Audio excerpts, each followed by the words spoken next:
اور وہ انہیں کہتے ہیں کہ علامہ اقبال ہمارے 10 بڑے فارسی کے شاعروں میں سے ہیں. واہ. یعنی یہ بڑا مشکل کام ہے. اور ایران میں اگر میں غلط نہیں ہوں تو اقبال لاہوری کے نام سے اقبال لاہوری کے ان نام کو سے جانا مانا جاتا ہے. بالکل آپ صحیح کہہ رہے ہیں. بالکل صحیح. بالکل ایسا ہی ہے. اچھا پھر اس کے بعد جرمنی میں بہت کام ہوا علامہ اقبال پر، ہنری شمل نے اور اس طرح کے بہت سارے لوگوں نے. ویسٹ میں بھی رجحان بہت ہے. شاید ہی کوئی دانشگاہ ہوگی، یونیورسٹی ہوگی جہاں اقبال پر کام نہیں ہوا. اور اگر ہم اس اور ایک تناظر میں دیکھیں تو جنوبی ایشیا کی وہ شخصیات جن پر سب سے زیادہ لکھا گیا ہے، چند ایک شخصیات ہیں، ان میں علامہ اقبال ہے. یعنی الماریاں بھر جاتی ہیں جتنا ان پر لکھا گیا ہے کتابوں کی شکل میں، اور ان پر ڈیزرٹیشنز ہوئے، ریسرچ آرٹیکلز لکھے گئے. بہت کم یعنی ایسی مثالیں ملتی ہیں. اس اعتبار سے علامہ اقبال خوش نصیب ہیں. انہیں ان کی زندگی میں بھی بہت پذیرائی ملی تھی.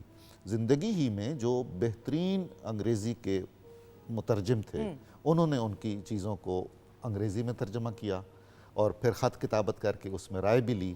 ایسا بہت کم ہوتا ہے. بالکل ٹھیک. جی ہاں. اس کے بعد فارسی والا جو میں خاص طور پر زور دینا چاہتا ہوں وہ یہ کہ یہ وہ دور ہے علامہ اقبال کا جب ہم افغانستان سے تو ہمارے کچھ رابطے تھے، سنٹرل ایشیا سے نہیں تھے. اب سنٹرل ایشیا میں فارسی زبان جانی پہچانی جاتی تھی. اس طرف سے واحد اقبال کا پیغام تھا جس نے ایک پل کا کام کیا وسطی ایشیا میں اور ہمارے درمیان. ٹھیک. بالکل صحیح. رابطے کو بحال کیا. بالکل صحیح. جو ٹوٹا ہوا تھا. اوکے. بالکل صحیح. بالکل صحیح. میڈم میں آپ سے بھی ضرور یہ بات کرتے ہوئے، ہم شاعر مشرق کی بات کرتے ہیں اور ان کی شخصیت کے مختلف پہلو ہیں. تعلق سیالکوٹ سے، پاکستان کے زرخیز مٹی والے شہر سیالکوٹ سے، لیکن ان کو اقبال لاہوری کے نام سے زیادہ جانا گیا یا مانا گیا. یہ تھوڑا سا اس پہ میں چاہتی ہوں آپ روشنی ضرور ڈالیے گا. میں چونکہ گورنمنٹ کی ذمہ داریوں کے سلسلے میں سیالکوٹ بھی ابھی پچھلے ہی دنوں تعینات تھی، تو وہاں کی زرخیز مٹی کی جو آپ نے بات کی ہے، وہاں کے ایک ایک پہلو سے اور ایک ایک شخص کے پاس سے اس طرح کی ایک وائب آتی ہے کہ یہ لوگ کتنے ڈائنامک ہیں، یہ لوگ کتنے بڑے ڈریمرز ہیں، یہ لوگ کتنے پرو ایکٹیو ہیں اور چیزوں کو امپرووائز کرتے ہیں اور بہتر مطلب ان میں بہتری لاتے ہیں. علامہ اقبال صاحب کی شخصیت جو ہے اس میں بھی اتنا ہی تنوع، اتنا ہی ڈائنامزم موجود ہے، اور ان کے موضوعات میں بھی، ان کی شاعری میں بھی وہی ڈائنامزم آتا ہے، تنوع آتا ہے. اپنے جس طرح سے معین نظامی صاحب نے فرمایا کہ اپنے دور کے تمام جو موضوعات تھے ان کو انہوں نے ایڈریس کیا ہے. اور میں یہ کہوں گی کہ ان کو زبان پر اور جتنی زبانوں میں انہوں نے کلام اپنا لکھا ہے اس پر اتنی قدرت حاصل تھی کہ اس کو بہت افیکٹو طریقے سے انہوں نے چینلائز کیا ہے. تمام جتنا بھی نالج ان کے پاس تھا، جتنا ان کا مطالعہ تھا، جتنی ان کی گہری نظر تھی زمانے پر، اپنے دور پر، دور اندیشی کی بات آپ نے کی، تو میں یہ کہوں گی کہ وہ اس کو اس طریقے سے وہ پریزنٹ بھی کر پائے ہیں اپنی شاعری میں. یعنی اتنی افیکٹونیس ان کی شاعری میں یہ موجود ہے. اور اقبال لاہوری میں کچھ زیادہ اس بارے میں شاید معین نظامی صاحب بتا سکیں کہ ان کو کیوں کہتے ہیں. میں جی سر، بلکہ آپ سے میں آغاز کرتے ہوئے میں ڈاکٹر صاحب کی طرف. کیونکہ اقبال نے اپنی عمر کا بہت سارا حصہ لاہور میں گزارا. گورنمنٹ کالج لاہور میں وہ پڑھے، فلسفے کی تعلیم حاصل کی، اور پھر ایک خاص مدت کے بعد یہ ہم سب جانتے ہیں کہ جاوید منزل کے نام سے یہاں اقبال روڈ پر ایک کوٹھی انہوں نے خریدی اور وہاں پہ سکونت اختیار کی. اب چونکہ لاہور کے ساتھ ان کے ایک سے زائد حوالے ہیں، تو خاص طور پہ ایران والے، فارسی والے اقبال لاہوری کے نام سے انہیں جانتے ہیں. حالانکہ ان کے جو پیدائش ہے وہ تو سیالکوٹ میں ہوئی، ہم سب جانتے ہیں، لیکن ان کا جو علمی روابط اپنے پروفیسر صاحبان کے ساتھ جو کہ لاہور میں مقیم تھے، جو خط کتابت زیادہ تر انہوں نے پورے بر صغیر کے جو اہل علم حضرات تھے ان سے کی یا پھر بیرون ملک کی، ان پر بھی ہمیں خطوط پر ڈاکٹر صاحب لاہوری کا پتہ لکھا ہوا نظر آتا ہے. تو یہی سبب ہوگا کہ ان کو ایران میں فارسی میں اقبال لاہوری کے نام سے جانا جاتا ہے. بالکل صحیح. صاحب if I am not wrong, میں تلفظ میں کہیں نہ ہو جاؤں، میری اصلاح کیجیے گا، ڈاکٹر علی شریعتی ایران میں انہوں نے بہت شاعر مشرق کے حوالے سے کام کیا. اس پہ بات کرتے ہیں. ڈاکٹر علی شریعتی بجائے خود ایک بہت بڑا انقلابی ذہن تھا. وہ صاحب بصیرت تھے، بہت تجزیہ ان کی ذات میں تھا، اور ان کی بھی وابستگی دین اسلام سے اور اسلامی عقائد اور نظریات سے اپنے عہد میں بالکل ایسے ہی تھی جیسے اپنے زمانے میں علامہ اقبال کو تھی. اوکے. تو اچھا وہ بھی کئی زبانوں کے ماہر تھے اور بالکل جدید انداز میں اسلام اور اسلام کے افکار کو پیش کرنے کے حق میں تھے اور انقلابی بھی تھے. تو یہ ساری چیزیں انہیں اس پورے خطے میں اور کسی کے ہاں نہیں ملی سوائے اقبال کے. تو انہوں نے اقبال کو پہچان کروانے میں، انٹروڈیوس کروانے میں بہت اہم کردار ادا کیا ہے. وہ بہت خوبصورت گفتگو کرتے تھے، ان کے خطبے بہت مشہور ہیں، کئی جگہوں پر ان کے لیکچرز ہوتے تھے. تو انہوں نے اپنے لیکچرز کے ذریعے، اچھا رائٹر بہت اچھے تھے. اوکے. جی انہوں نے حضرت فاطمہ پر ایک بہت اچھی کتاب لکھی ہے اور 20 کتابیں ہیں ان کی. ایک ان کا سفرنامہ حج ہے، تو اس میں وہ صاحب اسلوب ادیب بھی ہیں، ٹھیک ہے، اسلامی مفکر بھی ہیں، بہت عظیم خطیب اور وائز بھی ہیں، اور ملت کا درد دل بھی رکھتے ہیں. یہ ساری چیزیں چونکہ اقبال میں بھی تھیں تو انہوں نے اپنے ہر میڈیم پر اقبال کو متعارف کروایا ہے. پھر ان میں ادبی ذوق بہت تھا، 20 ہزاروں اشعار انہیں یاد تھے. اب اقبال کی فارسی شاعری میں ایسی جان ہے جو ان کے بڑے شاعروں میں جان ہے.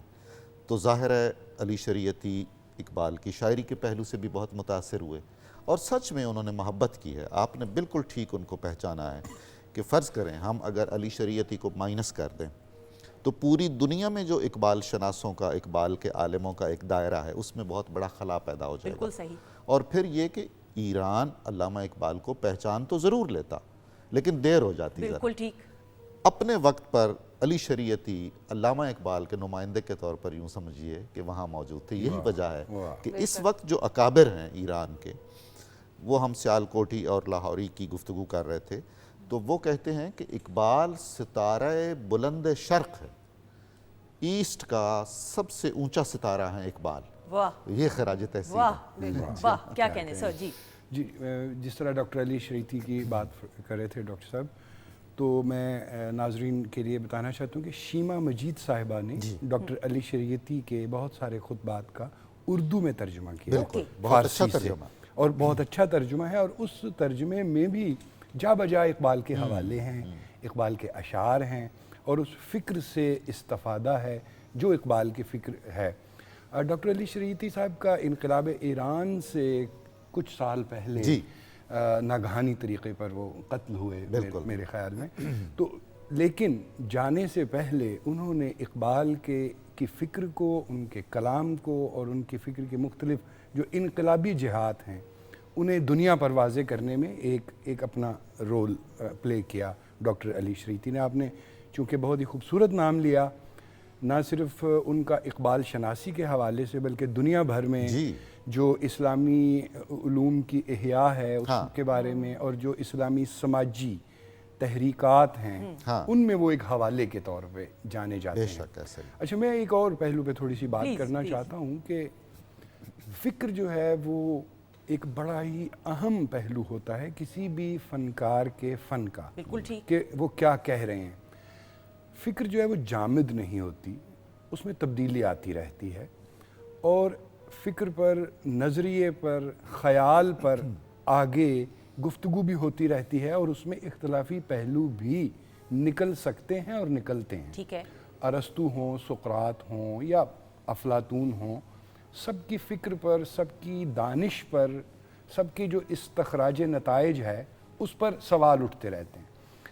ہم اقبال کو بطور ایک مفکر کے، بطور ایک فلسفی کے، بطور ایک نظریہ ساز کے تو ہم مانتے جانتے، اور ان کی سب. میں تھوڑی بات کرنا چاہتا ہوں ان کے فن کے اوپر. ٹھیک. یوں سمجھ لیجئے کہ کرافٹ، کہ ایک شاعر سٹرکچرلی کیسے اپنی شاعری میں کرافٹ کے اعتبار سے ایسی خوبصورتیاں پیدا کرتا ہے، زبان کا کیسا موضوع استعمال کرتا ہے. مثال کے طور پر وہ اتنے بڑے آرٹسٹ ہیں، میں اقبال کو بطور ایک آرٹسٹ کے دیکھنا چاہ رہا ہوں. ٹھیک. کہ وہ کہتے ہیں وہ دانائے سبل ختم الرسل مولائے کل جسم، وہ پیش تک کا اہتمام کر رہا ہے ایک مصرے میں. وہ دانائے سبل ختم الرسل مولائے کل جس نے غبار راہ کو بخشا فروغ وادی سینہ. سبحان اللہ. تو یہاں دیکھیے کہ فروغ کے ساتھ، غبار کے ساتھ، سینا کے ساتھ جو شعراء ہیں وہ جانتے ہیں کتنی کہ مناسبتیں کیسے جمع اتنی ہو. مناسبتیں، بالکل، جو بالکل. مناسبت لفظی ہے وہ ایک یہ پہلو ہو گیا.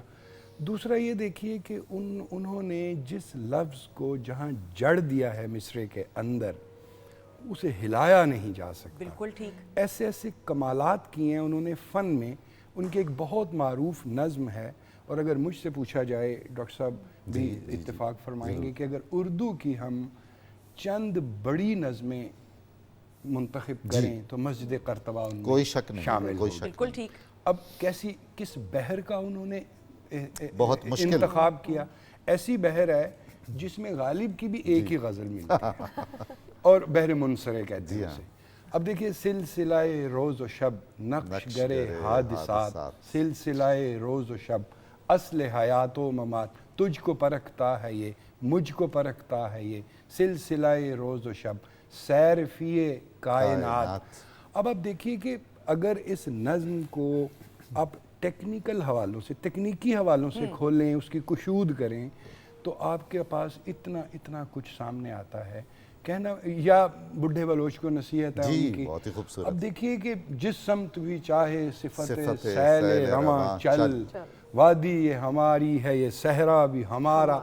تو جب بارش ہوتی ہے، میں اپنی ملازمت کے سلسلے میں بہت زیادہ کوہستانی علاقوں میں رہا ہوں، شمالی علاقہ جات میں، آل دا وے اپ نارتھ، یعنی سیاچن گلیشیئر ہو یا ہنزا یا گلگت بلتستان اور کھرمنگ اور کہاں نہیں رہا. تو جب بہت تیز طوفانی بارش ہوتی ہے پہاڑ میں، تو پہاڑ کی ایک خاص اوپر والی جگہ ہوتی ہے جسے کہتے بھی واٹر شیڈ ہی ہے. اس کا نام بھی واٹر شیڈ ہے. تو جب بہت زیادہ بارش ہوتی ہے تو پانی جو ہے وہ ایک ریلا اس سمت کو جا نکلتا ہے، ظاہرہ پہاڑی یوں ہے، اور ایک اس سمت کو جا نکلتا ہے. تو جس سمت بھی چاہے صفت سیل رواں چل، چاہے ادھر کو نکل جائے ادھر وادی ہے، چاہے ادھر نکل جائے ادھر صحرا ہے. میں نے ذاتی طور پر تکنیکی اعتبار سے، مشاہداتی اعتبار سے، لسانی اعتبار سے، یا جس کو ہم آرٹ آف پوئٹری بولتے ہیں، آرٹ آف پوئٹری، بلکہ میں اس کے لیے آرٹسٹری کا لفظ یوز کروں گا. آرٹسٹری آف پوئٹری، اس میں وہ اتنے بلند مقام پہ فائز ہیں کہ شاید ہی کوئی ظاہر ہے اکابرین تو پھر اکابرین غالب ہیں، کوئی اور ان تک پہنچ سکے. اور ایک نقطہ چھوٹا سا، آج کل ایک رواج سا چل نکلا ہے کہ بعض لوگ اقبال سے اختلاف کرنے کو گویا کہ اپنی ذات کا اثبات قرار دیتے ہیں. جی، اپنا قد بڑھانے کے لیے اقبال. پہلے میں عرض کر چکا کہ فکر جامد نہیں ہوتی، فکر پر بات ہو سکتی ہے اور ہوتی بھی رہنی چاہیے. ہمارے سامنے جسٹس جاوید اقبال کی کتاب اپنا غریباں چاک یہ بھی موجود ہے. تو بلکہ میں تو اس فکر کو جاری اور ساری سمجھتا ہوں جس پر بات ہوتی رہے، اختلافی پہلو بھی آتے رہیں اور اس پر گفتگو بھی ہوتی رہے. میں کہتا ہوں کہ جو لوگ اقبال سے اس عہد میں اختلاف کرتے ہیں انہیں میں یہ کہتا ہوں کہ اقبال کی 3-4 نظمیں مجھے ذرا درست انداز میں پڑھ کے سنا دیں. بالکل ٹھیک ہے، بالکل صحیح، پڑھ کے سنا دیں. اور اگر اس نے یہ کہا نا خودی ہے تیغ فساں، ادھر ہی روک لینا. خودی ہے تیغ فساں لا الہ الا اللہ. تو جس نے قوما اپنے گفتار میں نہیں ڈالا اور تحریر میں نہیں ڈالا تو اسے کوئی حق حاصل نہیں. بالکل میں اقبال کو بطور ایک آرٹسٹ کے بہت بڑا مانتا ہوں، اس کے ایسٹھیٹکس کو بہت بڑا مانتا ہوں. بے شک ہم سب مانتے ہیں. آپ کے ساتھ جو تشریف رکھتے ہیں علی بھائی بڑی عمدگی کے ساتھ زیر زبر پیش کا خاص خیال رکھتے ہوئے ہر ایک کلام کو پیش کرتے ہیں. ہم ان کو بھی دعوت ضرور دیں گے کہ یہ اپنے طریقے سے خراج تحسین پیش کریں شاعر مشرق کو. لیکن اس وقت ایک بریک کی طرف بڑھتے ہوئے اس کے بعد جب واپس آئیں گے خواتین و حضرات ہمارے معزز مہمان اور آپ ہمارے ساتھ ہوں گے اسی امید کے ساتھ. بریک پہ بڑھتے ہیں.